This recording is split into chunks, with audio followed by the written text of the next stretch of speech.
Performance time, come on and run some tests. We're going to find a memory leak. I've got no friends but virtual users. Soak test never end, it's performance time.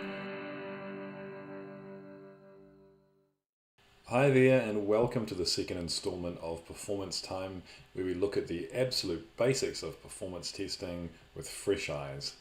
And today I want to answer the question, or at least attempt to, why do we performance test? Or the wider question, why does performance as an area of risk matter? And I think it's a really important question to ask. I think if we're a person that just makes tests and runs them and analyzes results and passes reports off, then we're not doing our job to its full potential, to the way that it should be done. Understanding the context and who is being affected by performance issues or could potentially be impacted by it lets us make much better decisions and be invested in what we're doing. So why does performance matter? Well, because performance issues cause damage to people, damage to the organizations that we work with. And this is the damage that our job is all about, preventing this kind of damage, or if we can't prevent it, at least minimizing the damage. So what kind of damage am I talking about? Well, first of all, there's reputational damage. So if you're an organization and you have a brand, and your brand is out there in the world, and customers or people in general can see that brand, then it's important that the experience that your customers have when they see that brand is a good one. If it's a bad experience, then your brand reputation suffers, and that has all kinds of impacts, which all eventually lead down to, for most organizations anyway, financial damage, because you'll lose customers. They'll go online and start complaining about how poor the performance of your website or application is. Everyone else will hear about it, and it's pretty bad, right? So whenever a system is customer facing, then when you put it out there, you're putting your brand's reputation on the line that system will perform well. And then following on from that is the financial impact. And so there's the indirect financial impact of reputational damage, and then there's the direct financial impact, such as what happens when a retail website goes down for a couple of hours or a day, in terms of lost sales. There's a direct impact.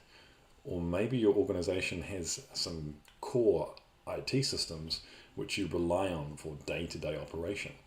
If those systems go down, or they are so slow they are unusable, that's hours or days, even weeks and months I've seen, of lost productivity, which is huge cost. And then there's the cost that flows on from that in fixing performance issues. Just like any other kind of defect, the later you find an issue, the more expensive it is to fix. I've been in an experience recently where there are entire projects involving multiple people, say 10 or 15 people, dedicated purely to improving performance of a poorly performing system. And that's a huge amount of cost. And that would not be required if performance had been considered adequately in the beginning. And the last kind of damage is by far the worst, and it's a real thing: human well-being. So how could a performance issue impact a human being's well-being? Well, one example would be software in the medical industry. Anything to do with patients and the care in hospitals. If a particular thing had an outage, that could cause physical damage to a human being, if not considered and tested carefully. And then there is other kinds of damage as well, which I'll give an example shortly. So that's the kinds of damages that performance issues can do, and they're real, and they do happen all the time.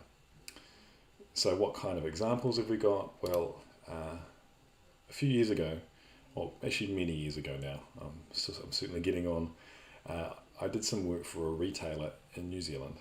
So I might have mentioned in the previous episode Black Friday isn't a big thing in New Zealand, well, not yet anyway. But we have this tradition of the Boxing Day sale, the day after Christmas. And there was a particular retailer who their retail website went down on Boxing Day. So they lost the entire day of sales. Not only that, all the sales they would have got went to their competitors, which is never ideal. They were on the papers, they were in the news online, huge reputational damage. And so then you've got that reputational damage, the financial damage, and then there was all the cost of the follow-up projects to figure out how did it happen, how can we prevent it happening in the future. So that's just there's plenty of examples, but that's just one from my career. And then there was probably the most impactful project in my life. In 2010, 2011, there was a devastating earthquake that hit the city of Christchurch in New Zealand. And I worked with an organisation whose IT systems related to essentially to the insurance around that. And that was a real eye-opener for me around that these were real people who were in distress, and they were looking for to get this process underway so they could move on with their lives. And meanwhile, there was a software system was down and having outages and preventing this particular organisation from helping those people.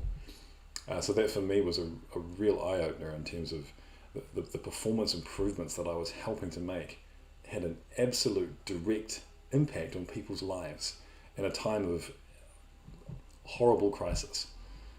So I guess fundamentally it's really important to remember that performance as a whole, and performance testing, performance engineering, it's not just this fun, quirky, technical thing that we do for a job. It actually can have a huge impact on people's lives. And I guess following on from that, performance really does matter. So don't underestimate how important it is. So if you're in your organization and there is no value for performance, it's never ideal to wait until a devastating performance issue happens and then to sort of go, and then learn from that. It's if you can avoid that, try and avoid it, because you never want to go down that path. And that, unfortunately, from my experience, has been the case that the organizations that I've worked with who are the most performance aware are the ones that have suffered the worst performance issues. And that's not how it should be, but that's the sad reality at the moment. I'm definitely positive that organizations are seeing performance as something more and more important over time. So I'm positive about the future. But just like me, just keep talking about performance and don't question for a second whether it's a valuable thing to be looking at. It absolutely is. So this is the end of the second episode. Looking forward to talking a little bit more next time about what is performance testing as a starting point. And I'll see you next time.